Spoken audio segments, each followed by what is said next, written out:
देखा कि कल का दिन यहाँ पर काला दिन था कि एक शिक्षाविद, एक पर्यावरणविद को जैसे सफेद चद्दर में अपमानित करके ले गए, इससे ज्यादा काला दिन इस देश के लिए और क्या हो सकता है। देखो भाई, एक बात जानो, अगर अनपढ़ राजा रखोगे तो वो कलम और किताब पर भी 18% GST लगाएगा।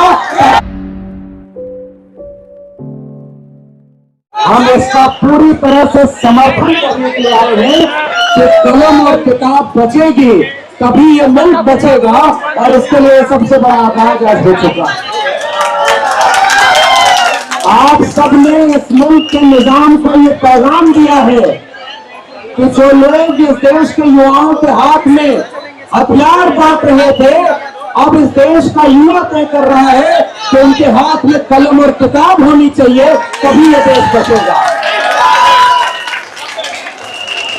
आज हम लोग यहाँ पर इसलिए खड़े हैं तो मैं उसे दिल्ली विश्वविद्यालय में तकरीबन 14 साल प्रोफेसर रहा, असिस्टेंट प्रोफेसर, जिस दिल्ली विश्वविद्यालय की फर्जी डिग्री लगाकर प्रधानमंत्री जी और उनके लोग आज भी जवाब नहीं दे पाते कि ये डिग्री कहां से। आज तक उस विश्वविद्यालय में वो कोर्स नहीं बना जिसमें इंटायर पॉलिटिकल साइंस में प्रधानमंत्री ने डिग्री ली है। वो वैसा ही भारत देखना चाहते हैं जहां डिग्रियों की कोई कीमत न हो और युवाओं को फर्जी डिग्री दे दिया जाए। आपने ऐलान किया है कि उस फर्जी डिग्री वाली भाजपा को अब यहां से पैगाम देंगे कि अब इस तरह विश्वविद्यालय डिग्री का अपमान नहीं होने देंगे। दूसरी बात, इस देश में नौजवानों ने, युवाओं ने जाने कितनी बार शिक्षा के लिए आंदोलन किया है। हम लोग जब दिल्ली विश्वविद्यालय में हुआ करते थे, वहां से नई शिक्षा नीति जब आई थी तभी हम इसी जंतर मंतर पर आंदोलन करके कहते थे ये अंबानी और अडानी के दोस्त शिक्षा व्यवस्था को प्राइवेट हाथों में बेच रहे हैं, वो फीस महंगी कर रहे हैं, सीटें कटौती कर रहे हैं और उसके बाद चाहते हैं कि ये अनपढ़ों का देश बन जाए। देखो भाई, एक बात जानो, अगर अनपढ़ राजा रखोगे तो वो कलम और किताब पर भी 18% GST लगाएगा। ये कलम और किताब पर टैक्स लगाने वाली हुकूमत ये चाहती है कि शिक्षा बर्बाद हो जाए और अंदर से सिलेबस बदला जाए और सिलेबस में बाल नरेंद्र की कहानी पढ़ाई जाए। बताइए स्वीकार है तो पढ़ेंगे, इसलिए बाल नरेंद्र की कहानी है क्या? ऐसी झूठी कहानी आपके सिलेबस में होनी चाहिए क्या? इसीलिए वो सिलेबस भी बदलना चाह रहे हैं। आज मैं जिस उत्तर प्रदेश से आता हूँ वहां पर सरकारी स्कूलों को बंद किया जा रहा है और वहां पर केवल नफरत की बातें की जा रही है, बांटने की बातें की जा रही है।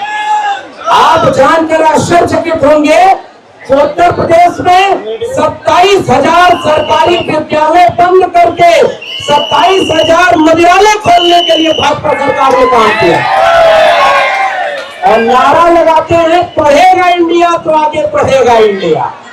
बताओ, उनको पता है कि जिस दिन पढ़ेगा इंडिया उस दिन सवाल करेगा इंडिया कि हमारा रोजगार कहां पर है। आज मैं उनका एक भाषण देख रहा था, जब वो प्रधानमंत्री नहीं मुख्यमंत्री थे तब वो कह रहे थे कि हमने काला दिन देखा है कि ये दिल्ली सल्तनत, ये प्रधानमंत्री मोदी के शब्द है, दिल्ली सल्तनत के लोग आंदोलनों को कुचल रहे हैं और काला दिन है। मैंने देखा कि कल का दिन यहाँ पर काला दिन था कि एक शिक्षाविद, एक पर्यावरणविद को जैसे सफेद चद्दर में अपमानित करके ले गए, इससे ज्यादा काला दिन इस देश के लिए और क्या हो सकता है। उनको पता नहीं है, वो ऐसा देश बनाना चाहते हैं जहां अंधभक्ति हो। अंधभक्त तब बनेंगे जब शिक्षा बर्बाद हो जाएगी, इसलिए शिक्षा को बर्बाद करने के लिए ये काम हो रहा है। इनको पता नहीं, ये तो कहते हैं कि हम 35 साल तक भीख मांगे थे। बोला था कि नहीं बोला था? बोला था ना।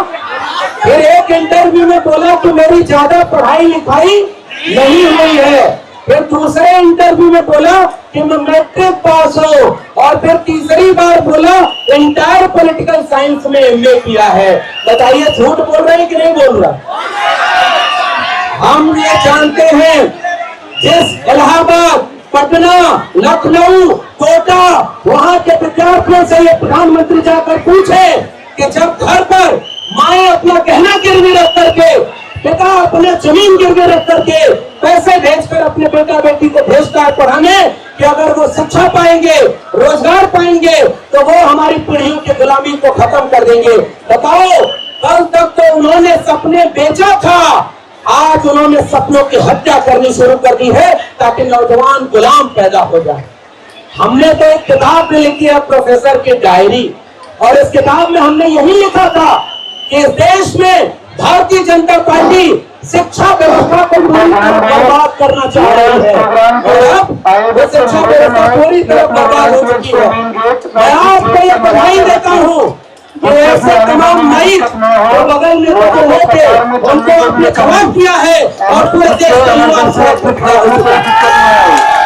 आज हम अपने समर्थन में कहना चाहते हैं, ये जितने पुलिस के लोग हैं, जितने पैरामिलिट्री के लोग हैं, जितने सरकार में बैठे लोग हैं, इनके बच्चों को भी पढ़ाई और पढ़ाई चाहिए कि नहीं चाहिए?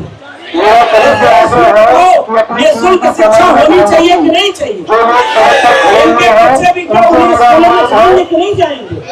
आपको लगा था कि जनता जनता से लड़ जाए, इसलिए हमने अपनी किताब में लिखा कि जन्म के साए में लब बोलेगा कौन, हम भी छुप रहे तो फिर बोलेगा कौन? इनको पता नहीं पेपर लीक करके वो कितने सपनों की हत्या कर रहे हैं।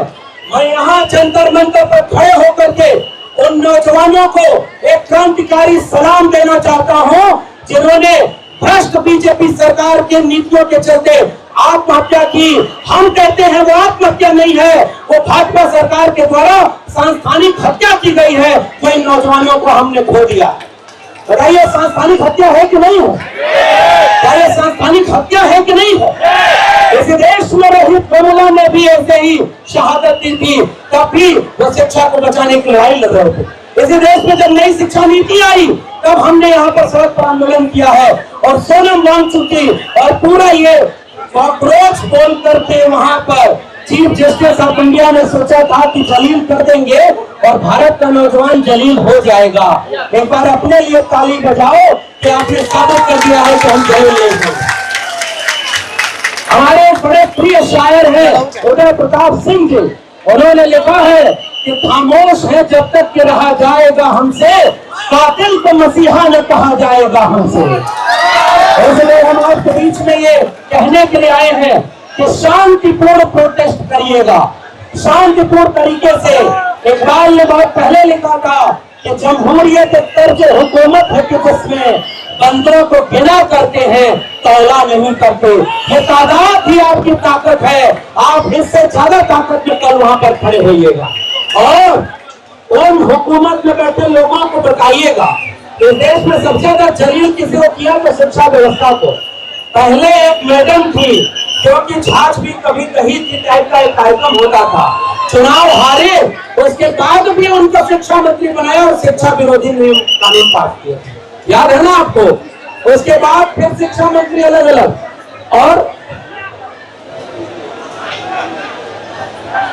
और ये काम तय करके कि शिक्षा का बजट 10 साल में सरकार ने आधा कर दिया है। क्या आप पढ़ना चाहते हैं कि प्रणाली के शिक्षा बनेगी, जिससे आने जाने में दिक्कत ना हो, लोगों को कतार में हमारे दिल्ली विश्वविद्यालय में जिससे इमरजेंसी एक्सिस में कोई दिक्कत ना आए।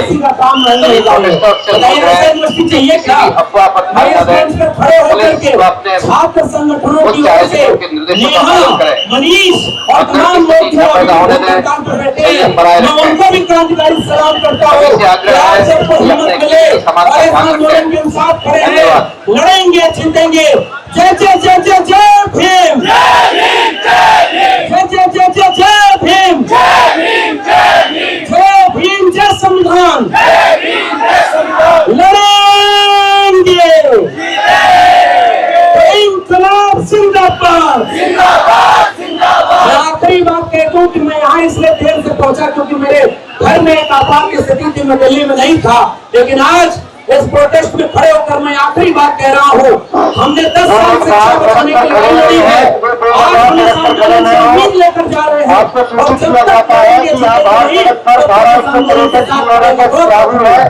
कृपया करके सड़क खाली कर दें। खबरों में बने रहने के लिए फोरम 4 को सब्सक्राइब करें और नोटिफिकेशन पाने के लिए बेल आइकन दबाएं।